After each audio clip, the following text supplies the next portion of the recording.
ज्ञान हिंदी में आप सभी का स्वागत है। आज का वीडियो बहुत ही दिलचस्प होने वाला है क्योंकि हम बात करेंगे हमारे समाज के एक ऐसे मुद्दे पर जिस पर कई लोग विश्वास तो करते हैं लेकिन उस पर बात करने से भी कतराते हैं। काला जादू, ब्लैक मैजिक। आज की जनरेशन इन सब बातों को फिजूल मानती है। आज की जनरेशन काला जादू जैसे चीज़ों पर बिल्कुल भी विश्वास नहीं करती, लेकिन पुरानी जनरेशन जैसे हमारे दादा दादी इन सारी बातों पर बहुत विश्वास करते थे। और कहीं ना कहीं हमें भी काला जादू के बारे में हमारे दादा दादियों के किस्से कहानियों से पता चला है। आज के दौर में भी हमारे दादा दादी हमें कहते हैं कि अगर काली बिल्ली रास्ता काट ले तो रास्ता बदल लेना चाहिए या फिर थोड़ा देर इंतजार करना चाहिए, वरना ये अशुभ होता है।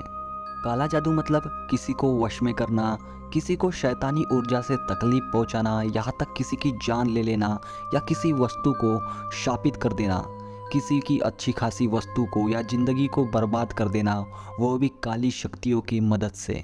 भूत पिशाच, तंत्र विद्या, ऐसी कई बातें काला जादू में आती है। और आज भी कुछ गांव में काला जादू जैसी बातों पर कई लोग विश्वास करते हैं और मानते भी हैं। लोगों में काला जादू जैसी बातों का इतना डर है कि आज भी गांव में कई लोग अपनी गंभीर बीमारियों को भी काला जादू से जोड़कर देखते हैं और अपना इलाज अस्पताल में नहीं तांत्रिक के पास कराने जाते हैं। उन्हें इन बातों पर इतना विश्वास है और तांत्रिक लोग काला जादू का डर दिखाकर इन मासूम लोगों से पैसे लूटते हैं। और ऐसी कई सारी खबरें हमें अखबार में सुनने को मिलती है। फिर भी यह लोग काला जादू पर इतना विश्वास क्यों करते हैं?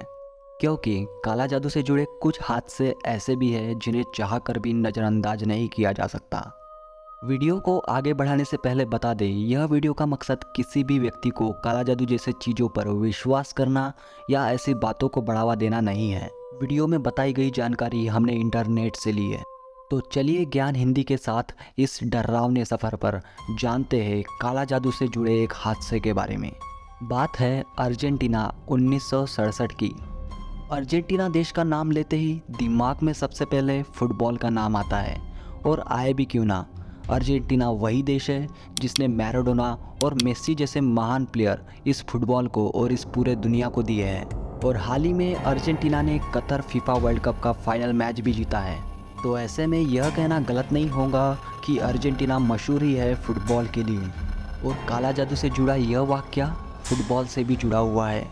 1967 में अर्जेंटीना के फुटबॉल रेसिंग क्लब ने कोपा लिबर्टाडोरेस कप जीता और उसी साल इंटर कॉन्टिनेंटल कप भी जीता, जिसमें उन्होंने सेल्टिक एफसी को हराया था। और इस सक्सेस के साथ रेसिंग क्लब फुटबॉल में अपना एक नाम बना रहा था।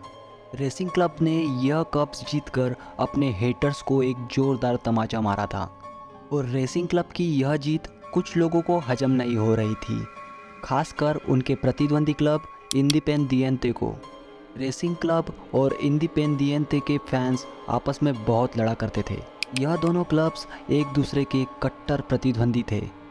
इंडिपेंडिएंटे के फैंस को यह बात बिल्कुल भी हजम नहीं हो रही थी कि उनके पिछले साल अच्छे प्रदर्शन के बावजूद वो हार चुके थे और रेसिंग क्लब ने इस बार 2 कप जीत लिए हैं। रेसिंग के इस सक्सेस से इंडिपेंडिएंटे के फैंस इतने नाखुश थे कि उन्होंने इस रेसिंग क्लब को बर्बाद करने की ठान ली। एक दिन इंडिपेंडिएंटे के कुछ फैंस रेसिंग क्लब के स्टेडियम में घुसकर 7 मरी हुई बिल्ली को अलग अलग जगह गाड़ दिए।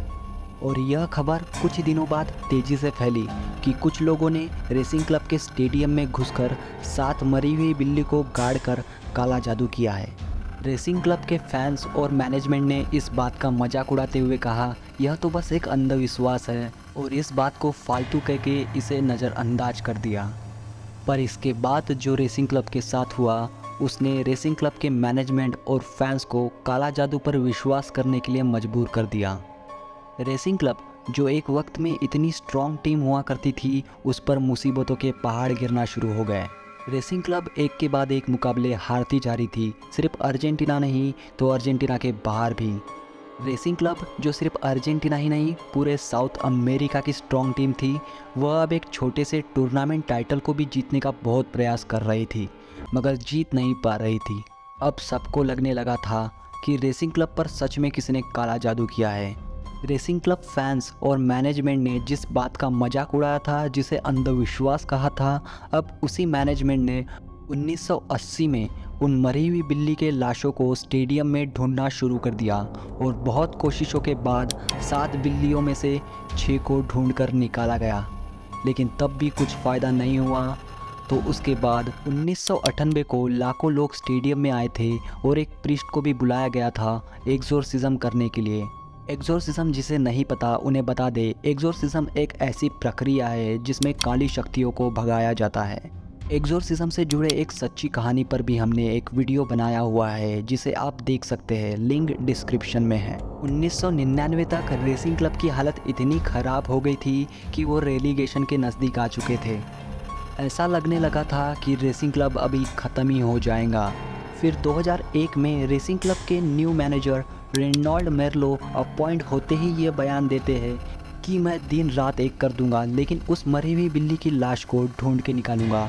उसके लिए मुझे कुछ भी करना पड़े, उसके बगैर रेसिंग क्लब कभी जीत नहीं सकता। और फिर से 7वीं बिल्ली की लाश को ढूंढना शुरू कर दिया जाता है और बहुत मेहनत और प्रयास के बाद आखिरकार उस 7वीं बिल्ली की लाश कंक्रीट वाले एरिया में खोजी जाती है। उसे स्टेडियम से निकाला जाता है और उसके बाद रेसिंग क्लब के साथ जो होता है वह किसी चमत्कार से कम नहीं। जिस साल 7वीं बिल्ली की लाश को स्टेडियम से निकाला जाता है, उसी साल मतलब 34 साल बाद रेसिंग क्लब अपना पहला लीग टाइटल भी जीत जाता है।